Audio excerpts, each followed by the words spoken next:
Welcome back to My Way. Russell Winwood, aka the COPD athlete, has one motto in life, and that's to never let his disease define what he can do. I remember standing on the starting line of the day of the Ironman. I had no expectations of finishing the race. People with my disease aren't supposed to do that. I'm Russell, and I run for those who can't.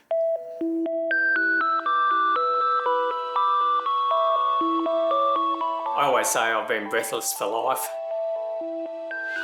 I've always had difficulty breathing because I was diagnosed with asthma when I was about 10 years old. When I was in my late 20s, I made the very stupid move of becoming a smoker. It was Christmas Day in 2002. I decided to go for a swim. Got out of the pool, and that's the last thing I remember. I got diagnosed with having a stroke. After my stroke and I got back into exercise, I really concentrated on lifestyle changes. I then decided I wanted to do an Ironman event.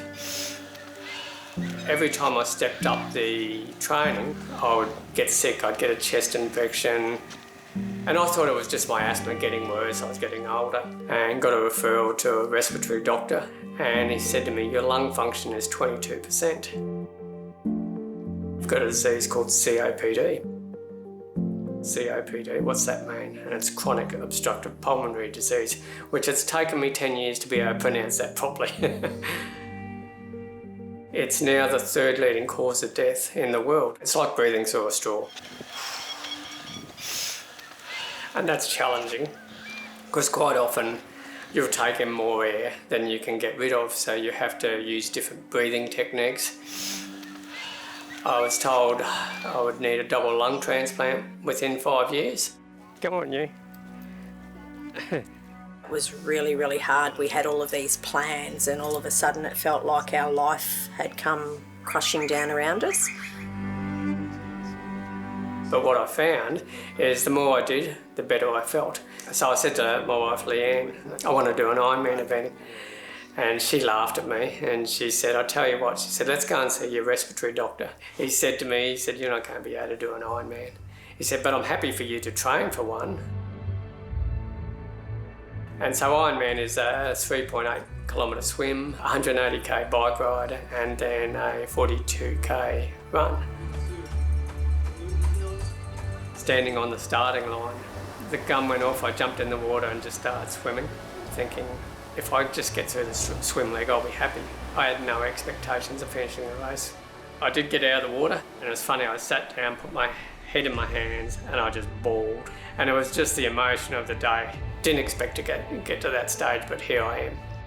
There's this old fella sitting across from me, and he says, mate, what are you doing? Stop this blubbering, get out there and start running. I've gone, thanks for the sympathy. I finished, I did the Ironman in 16 hours and 52 minutes. It sort of made me think, well, if I can do that, I can do anything. My coach, Doug, he said, how do you feel like doing the New York Marathon? And I said, oh, okay. And so that was the start of my journey in marathoning. This is my little trophy cabinet since I've been diagnosed. And we completed the New York Marathon, ran the London Marathon and the Boston Marathon as well. And at the moment I'm just at the end of my training for the Chicago Marathon, which is number 4 on the list. I'm incredibly proud. As soon as he set his mind to what he was going to do, there was never any doubt that he was going to achieve it. When I did my first marathon, I didn't require oxygen. But after the London Marathon, I got bad infection, which caused more damage to my lungs and more scarring. So since then, I've had to use an oxygen backpack when I run. And I must say, sometimes you just think, this is just too hard. Carrying an extra 3 kilos over 40 odd kilometres is taxing.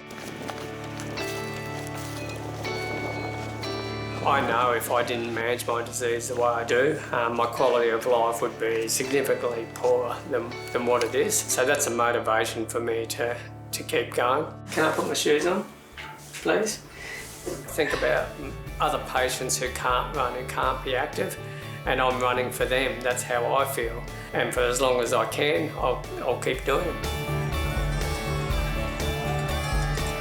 On October 9, 2022, Russell completed the Chicago Marathon in 6 hours and 28 minutes. If you'd like to follow Russell's deeply inspiring journey, you can find him on Instagram.